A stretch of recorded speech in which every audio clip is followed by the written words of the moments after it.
nous sommes rassemblés au nom du Père, du Fils et du Saint-Esprit. Amen. Que la paix et l'amour de notre Seigneur Jésus-Christ soient avec nous, chers abonnés, sur vous qui pour la première fois regardez cette chaîne.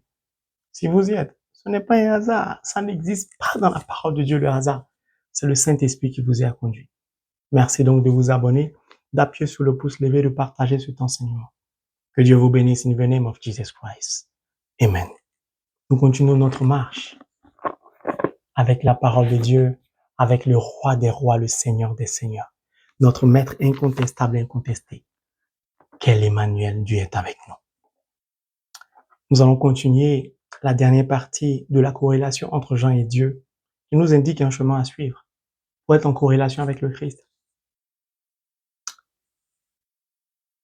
Nous étions arrêtés au verset 3. Luc chapitre 3, verset 4 au verset 6. L'enseignement d'aujourd'hui, qui est la continuité du précédent. Comme il est écrit dans le livre des paroles du prophète Isaïe, c'est la voix d'un homme qui crie dans le désert. Préparez le chemin du Seigneur, faites-lui des sentiers bien droits. Toute vallée sera comblée, toute montagne et toute colline seront abaissées. Les courbes de la route seront redressées, les chemins rocailleux seront aplanés. Mes frères et mes sœurs, le même prophète, la même souche prophétique, a annoncé: la Vierge sera enceinte. Et mettra au monde un fils, on l'appellera l'Emmanuel. Le même prophète dit quasiment la même chose sur la vie de Dieu fait grâce, c'est-à-dire sur Jean. Le prophète Isaïe nous dit, c'est la voix d'un homme qui crie dans le désert. C'est pourquoi je vous avais dit, il a été annoncé, comme l'écrit, sa venue a été annoncée, son prénom a été communiqué. Parce que quand le prophète Isaïe disait, c'est la voix d'un homme qui crie dans le désert, Jean n'existait pas encore. Ses parents n'existaient pas encore. Tout avait déjà été arrêté dans les cieux. Ta présence à ce programme avait déjà été arrêtée dans les cieux. Ta venue sur cette terre avait déjà été arrêtée dans les cieux.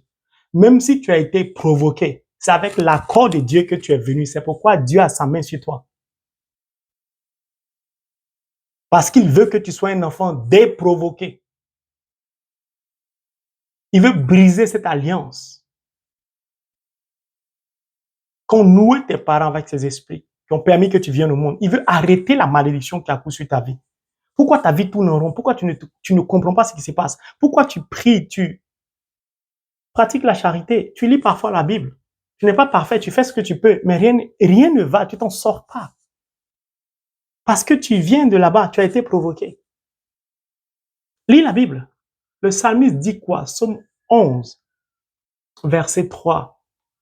When the foundation. Que peut faire le juste quand ses fondements sont mauvais? Que peut faire un juste si tu n'as pas de fondement? Voici le fondement d'un chrétien. The word of God. Tu n'as pas de fondement. Tu viens de là-bas, de l'autre côté. Les pratiques mystiques, il n'y a pas de fondement en toi. La fondation qui devait être le roc, ça n'existe pas. Donc tu pries, mais bon, tu vois rien. Le roc, c'est ça. Celui qui écoute ma parole et le met en pratique, il ressemble à ceci. C'est ça la parole. C'est pour ça que Dieu veut que tu t'attaches à lui au travers de la parole. C'est vrai, tu es trop parti à l'église. Tu as trop récité le rosaire. Tu as trop fait les prières Saint-Joseph. Tout ça, c'est bon. Mais comme tu ne lis pas la parole, c'est ça qui manque à ta vie. C'est pourquoi tu ne vois pas la gloire de Dieu. C'est pourquoi cette alliance n'est pas rompue. Et il y a encore des séquelles sur ta vie. Tu travailles, mais tu ne peux pas économiser. Tu travailles, mais ton salaire est petit. Tu n'arrives pas à avoir des enfants. Si tu as réussi à avoir 2, tu ne peux pas avoir 3. Les 2 même que tu as eu, ils sont nés malades. Tu ne sais pas comment faire. Viens au Seigneur. Viens t'asseoir auprès du Maître. Il a un plan pour toi. Parce que le plan a déjà été arrêté pour toi. C'est tes parents qui ont détourné un peu la trajectoire de l'accomplissement du projet de Dieu sur ta vie. Mais tu vas comprendre que Dieu veut redresser ça. C'est la voix d'un homme qui crie dans le désert. Dieu fait grâce, c'est au désert, il s'arrête et puis il crie. C'est pourquoi vous n'allez jamais voir des gens riches crier Dieu.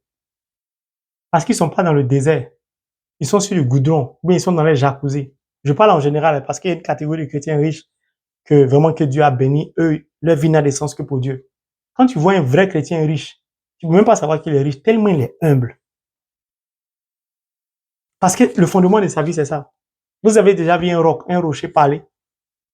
Il est solide en silence. C'est comme ça je suis. En tout cas, je suis déjà béni dans les cieux, donc je sais que ça va venir sur la terre. Je suis un rocher silencieux. Oui, je suis une rubis, pierre précieuse, saphir, silencieux. C'est déjà arrêté dans les cieux pour moi. Vous voulez que je dise quoi? C'est par la parole que le ciel a été créé, c'est par la parole que ça va venir. C'est en train de venir, ça va s'installer. Préparez le chemin du Seigneur. Donc la voix qui crie dans le désert, que Dieu fait grâce, te dit qu'il faut préparer le chemin du Seigneur. Tu attends une faveur de Dieu. Tu veux que Dieu te fasse grâce. Tu as la réponse. Est-ce que tu as préparé le chemin du Seigneur? Faites-lui des sentiers bien droits. Vous savez ce que ça veut dire? Préparez le chemin du Seigneur, faites-lui des sentiers droits. Toi, considère-toi comme une route, comme un sentier. S'il y a les herbes qui ont poussé sur la route, on ne retrouve plus bien la route. Il y a des cailloux, la pluie a envoyé des cailloux, tout ça. On peut se perdre, on peut ne pas retrouver son chemin. Le Seigneur dit d'enlever tout ça. Préparez le chemin du Seigneur. Faites-lui des sentiers bien droits. C'est accepter de dégager de sa vie tout ce qui n'honore pas Dieu. C'est d'accepter d'utiliser la parole de Dieu pour tracer la voie du Seigneur. Mais le chemin, c'est pour aller où? C'est pour venir en ton cœur. C'est pour rentrer dans ta vie. Et tu vas savoir ce qui va faire qu'il va rentrer dans ta vie. Tu ne peux pas préparer le chemin du Seigneur en ayant la haine à l'égard des autres, avec la colère. Tu ne peux pas préparer le chemin du Seigneur si tu es incapable de pardonner à celui qui t'a fait du mal. Quand vous avez de la haine contre quelqu'un, vous avez de la colère contre quelqu'un, quand vous insultez les gens, vous parlez mal, c'est même pas la peine de vous mettre à genoux pour prier. Ça sert à rien de prier parce que votre prière va pas monter. Vous devez d'abord commencer par la miséricorde, implorer le pardon de Dieu et y renoncer, comme je l'ai dit dans l'enseignement précédent. Dès que tu dis à Dieu, je vais renoncer, mais j'y renonce à ce péché, demain, Dieu va créer un exercice. Il va créer une situation plus difficile pour voir si vraiment tu vas renoncer. Et puis tu vas dire, mais je regrette ce que j'ai fait, j'aurais pas dû. Ça veut dire que tu n'as pas préparé le chemin du Seigneur. C'est pourquoi quand il est venu, il a rencontré des pierres, des cailloux. Préparer le chemin du Seigneur, c'est pas avec l'argent on prépare, c'est pas une fête où on aligne des guirlandes, joyeux anniversaire ou bonne fête où on achète des gâteaux. Ce n'est pas ça. Préparer le chemin du Seigneur, c'est accepter de se débarrasser de notre soif de l'argent, de notre désir effréné de nous enrichir, de notre obsession à forcément être béni par Dieu, comme si Dieu nous a créés pour ne pas nous bénir. À vouloir forcément nous venger de quelqu'un qui nous a fait du mal. Préparer le chemin du Seigneur, c'est accepter de se lever pendant la nuit pour lire la parole de Dieu. C'est accepter de mettre son alarme à 5 heures du matin, rien que pour lire la Bible et de se recoucher. Préparer le chemin du Seigneur, c'est pratiquer la charité. Parce que je suis un peu fatigué de répéter offrande, aumône, dîme, tout ça. Je rassemble tout ça, la charité. Préparer le chemin du Seigneur, c'est accepter de déposer son orgueil par terre, dans la poubelle trash, pour dire je n'en veux plus. C'est utiliser ce qui est misérable dans ta vie pour devenir témoin de cela par amour pour Dieu et puis pour proclamer ça aux autres. C'est ça être un vrai témoin. Vous pensez que les disciples étaient parfaits. Vous connaissez le cœur de Pierre. Pierre était quelqu'un de très impulsif et nerveux. Ça lui, on a donné les clés de l'église. Puis il n'était même pas un pêcheur de poissons. Ça ne m'a même pas bien parlé. C'est lui, on a donné les clés de l'église parce que Dieu aime beaucoup les gens comme ça, comme Pierre. Si tu as fait les avortements, si tu as sorti les hommes mariés, ce sont les gens comme ça que Dieu aime. Si tu étais prostituée avant, tu baignais dans l'homosexualité, sors de tout ça. C'est pour ça que Dieu t'a choisi. Il t'aime tel que tu es, il ne cherche pas à te juger. Tu étais naïf ou naïve, c'est pour ça que Dieu t'a choisi. Il dit dorénavant, prépare sa venue dans ta vie, prépare le chemin. Lui, il veut venir te rencontrer, il est pressé, il vient. D'abord même, c'est même pas lui qui te demande de venir. Il dit, toi, prépare simplement le chemin, c'est moi qui viens. Je ne sais pas si vous mesurez l'amour de Dieu pour nous. Un roi divin, il va croiser ses pieds. Il va dire, oh, mais c'est à toi de venir. Beaucoup de personnes disent ça. C'est à toi de faire l'effort. On ne se parle pas. Si tu fais un geste, j'ai fait aussi. Tu es chrétien, tu dis à quelqu'un de faire un effort d'abord. Si Dieu te disait, toi, fais un effort, viens vers moi. Il ne te dit même pas, viens vers moi, parce qu'il sait que tu ne vas pas venir. Donc, il dit, bon, ok.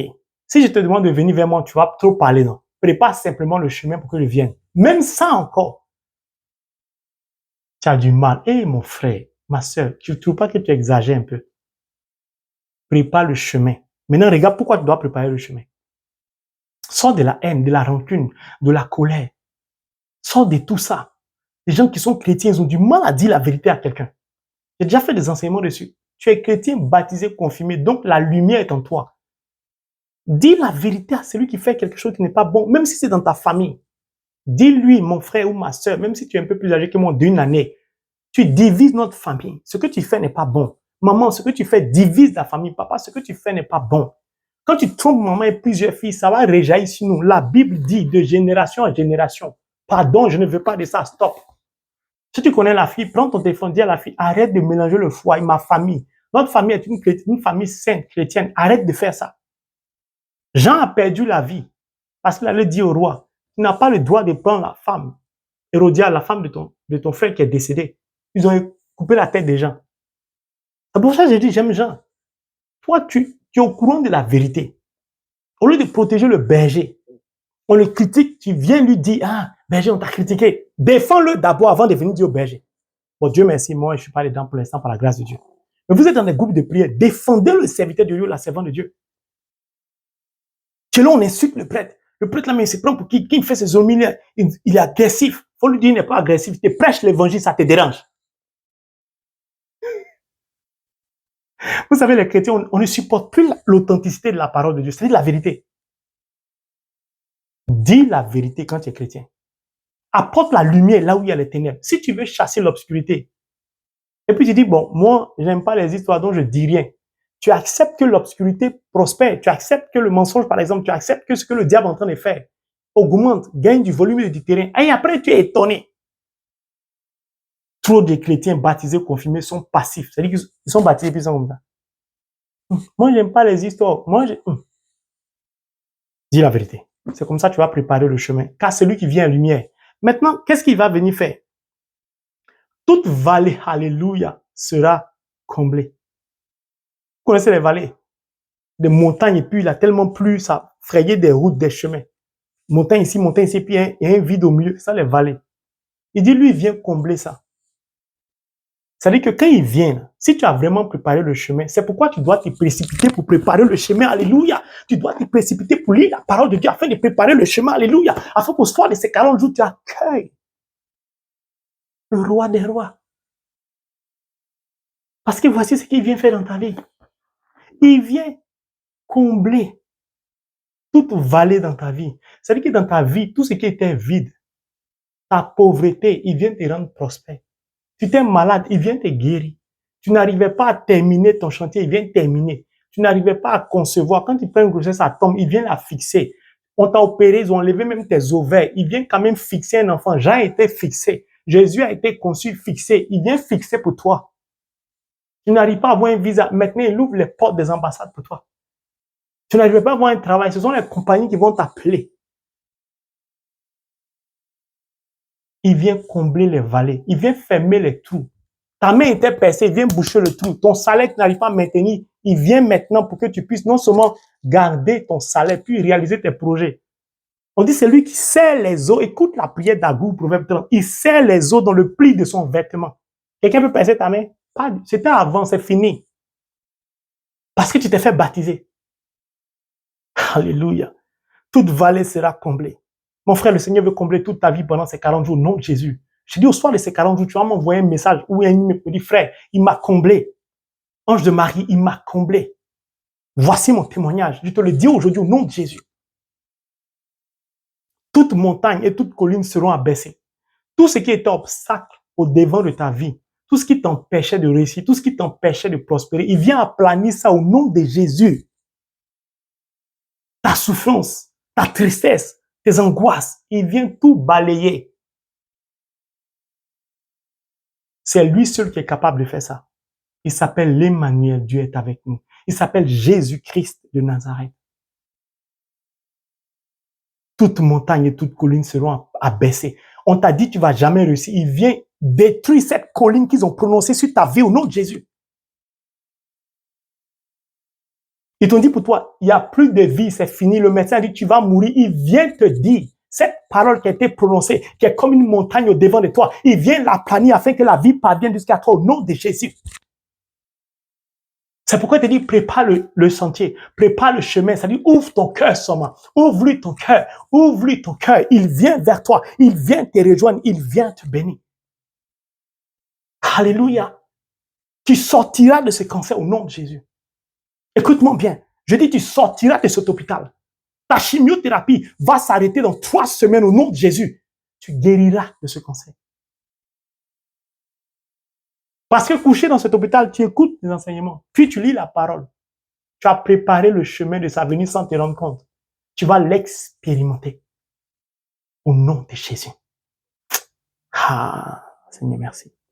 Mon frère, ma soeur, les paroles viennent. J'aime le Seigneur. Les coupes de la route seront redressées. Regarde, dans un monastère, un livre que j'ai lu, le Seigneur écrit droit sur des lignes courbées. Lorsqu'il les lit, prenez votre cahier d'école primaire où on met l'A là. Les lignes droites là, quand c'est courbé, quand lui il écrit tout droit.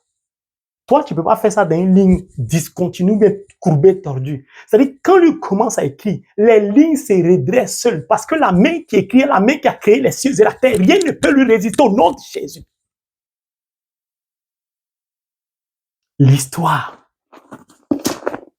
de ta vie, mon frère, ma soeur, qui avait été écrite par une main étrangère, par une main obscure, par le féticheur, par l'idolâtrie de ta famille, par le médium, l'histoire de la jalousie de tes amis, tous ceux qui t'enviaient, qui te jalousaient, ont écrit une histoire sur ta vie, qui a obscurci ta vie, qui a rendu ta vie comme un enfer. Le Seigneur vient réécrire ton histoire.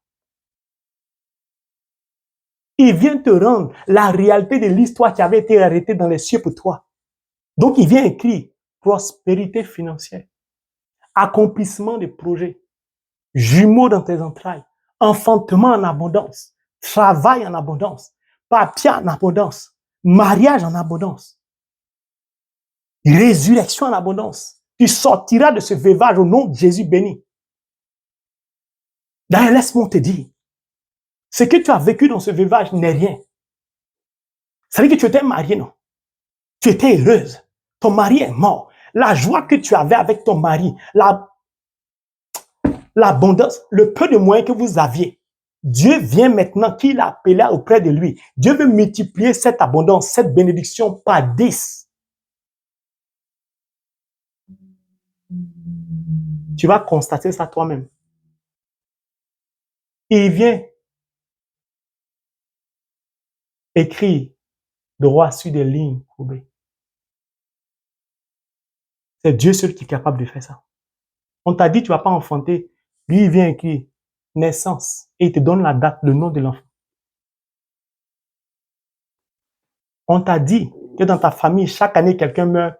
Il vient écrire fin de l'histoire, dorénavant, vie abondante.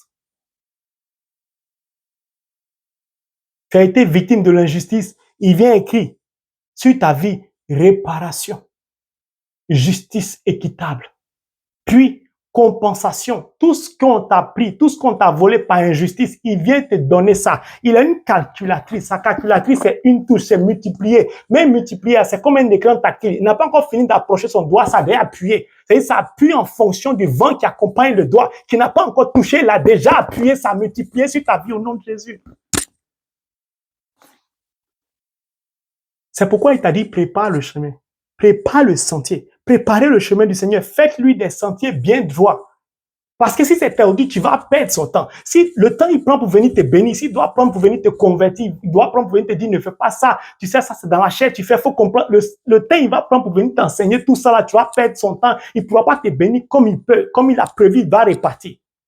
Donc il dit anticipe sur ta bénédiction, prépare un peu le chemin, lis un peu la parole. Laisse-toi éclairer par le Saint-Esprit, marche sous l'impulsion de l'Esprit Saint et tu vas voir que tu seras guéri du sida. Tu vas voir que ce VIH, ce virus va quitter dans ton corps au nom de Jésus. Arrête de préparer le chemin du travail, le chemin de ce que le monde te prépare. Ton travail.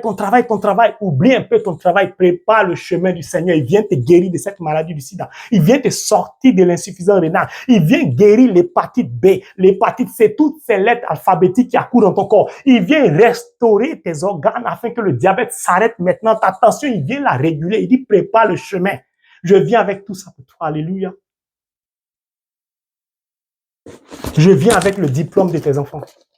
Je viens avec le BPC. Je viens avec le bac. Je viens avec tous les diplômes, le master. Je viens avec la clé de leur réussite. Prépare seulement le chemin. Parle de moi à tes enfants. Dis-leur que j'arrive. Dis-leur de se disposer. Dis-leur de se préparer. Car je viens avec ce qui manque dans leur vie. Je viens combler la vallée de leur vie. C'est mon berger qui fait ça. Pourquoi? Parce que les mages se sont prosternés devant lui, puis ils ont ouvert le sac. Il a eu l'or en 100 000. Il a trop de cadeaux. Ça, c'était ce qu'on savait. Les pierres précieuses, tout ça, il va faire quoi avec ça? Lisez le Père tardif, on lui a donné ivoire. Ça le fatiguait, l'a déposé. Jésus va partir où avec ça? Il va pas aller au ciel. Il vient te donner tout ça. Il dit, bon, tu es mon frère, même père, même, tiens un peu mon héritage, profite des biens. Je m'en vais. Il dit, prépare le chemin, mon frère. Ma soeur, tu attends quoi? Prépare le chemin, c'est-à-dire attache-toi à la parole, lis-la. Je t'en supplie. Les courbes de la route seront redressées. Il vient redresser ta vie. Regarde, tous ceux qui t'ont humilié seront humiliés. Pas parce que tu vas les humilier, mais ils seront humiliés de t'avoir humilié tellement ça va chez toi, tellement tu prospères, tellement tu enfantes, tellement celui qui t'a promis de te marier, il t'a aidé, il vient te marier. La femme. Alléluia, Seigneur. Les chemins rocailleux seront aplanis. Il y avait trop de pierres au devant de ta vie. Ces pierres-là, c'était la haine. C'était la colère. C'était la vengeance. C'était, tu en voulais à tes parents. Toutes ces haines, toute cette méchanceté, tout cet orgueil, ce sont les pierres rocailleuses, l'orgueil, l'égoïsme, tu étais avare. Le Seigneur dit pardon. Les chemins rocailleux seront aplanis. Tu avais du mal à partager. Il va venir t'aider à pratiquer la charité. Tu avais du mal à soutenir l'œuvre des serviteurs de Dieu parce que tu les jugeais, parce que tu les regardais, tu les critiquais. C'est-à-dire que tu voulais poser des actions au travers de la charité pour soutenir l'œuvre de Dieu, les ministères de beaucoup de serviteurs de Dieu, mais tu jugeais leur apparence. Tu triais leurs prophéties. Est-ce que ça même, ça vient de Dieu? Quelqu'un m'a fait ça à moi, je vous assure. Vous savez ce que Dieu a fait? Dieu dit à partir d'aujourd'hui, cette personne-là, je ferme les cieux sur sa vie. Si Dieu a fermé les cieux sur ta vie, toi, tu peux réussir. J'ai pitié pour cette personne, je sais c'est qui. Préparez le chemin du Seigneur. Rendez les sentiers droits. Lui, il vient pour combler toutes les vallées de votre vie. Toutes montagnes, toutes collines seront abaissées. Pourquoi il fait ça? Dernier verset dit, et tout le monde verra le salut accordé par Dieu. Tout le monde va constater ta nouvelle identité, ta nouvelle vie. Tout le monde va constater, mais celle-là, mais celui-là, c'est pas celui qui n'avait rien. Il est issu d'une famille pauvre. Mais comment il a pu avoir tous ces biens? Mais comment il a pu accéder à ça? Tellement ils seront bouleversés, ils vont dire, oh, il a dû avoir un marabout, son sorcier doit être fort, hein, parce que les païens ne connaissent pas Dieu.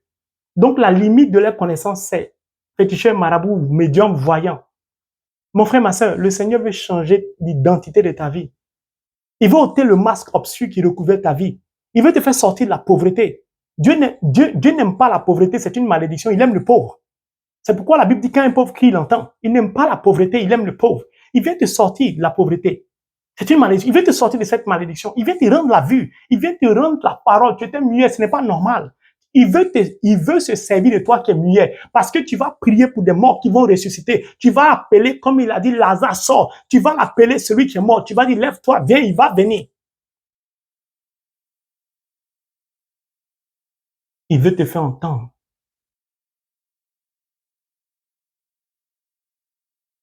Je recommence, il veut te faire entendre. Lui, le Père Mien t'a dit. Parce que quand tu vas t'asseoir à l'église, si on dit prière de guérison, tu sais même pas que c'est une prière de guérison parce que tu n'entends pas. Et ça fait mal à Dieu. Donc, il veut te faire entendre. Mon frère, ma soeur, prépare son chemin. Quand le Seigneur dit, tout le monde verra le salut accordé par Dieu, tout le monde va reconnaître que le Dieu que tu priais, pour lequel on se moquait de toi, a décidé de se glorifier dans ta vie in the name of Jesus, a décidé de se lever comme un seul homme de son trône pour te bénir. J'ai dit au soir de ces 40 jours, vous allez constater la puissance de Dieu. Mon frère, ma soeur, Dieu attend qu'une seule chose. Quand il te dit de préparer le chemin, il veut que tout le monde voit que son salut t'a été accordé. Que le salut de Dieu est parvenu jusqu'à toi. C'est tout. Change de vie. Prépare son chemin. Puis appelle-moi, me rends le témoignage. Ce que je viens de te dire est déjà fait. C'est cet enseignement que j'ai voulu partager avec vous. Que Dieu étende sa main afin de vous bénir. Que les anges vous aident à préparer le chemin du Seigneur. Que les anges vous aident à vous couper de ce qui vous coupe de Dieu. Que le Saint-Esprit vous aide à la régénération de votre esprit. Qu'il vous aide à vous séparer de ce qui vous sépare de Dieu. Que votre vieil homme, qui était lié à votre ancienne identité, soit emprisonné afin que plus jamais et à jamais ne puisse interagir avec vous au nom de Jésus. Car beaucoup de chrétiens sont fatigués par leur vieil homme, lié à leur ancienne identité. Dieu veut simplement nous bénir, mon frère, ma soeur. Dieu veut simplement te combler. Combler les vallées de ta vie. Il vient planir les montagnes. Il vient détruire tout ce que l'idolâtrie avait fait, toutes ces pratiques qui t'empêchent de rencontrer quelqu'un. Dès que tu rencontres une personne, une semaine après, ça devient un cauchemar. C'est le diable qui fait ça. Le Seigneur dit, prépare-lui le chemin. Tu vas voir ce qu'il va faire. Que Dieu nous bénisse. Au nom du Père, du Fils et du Saint-Esprit. Amen.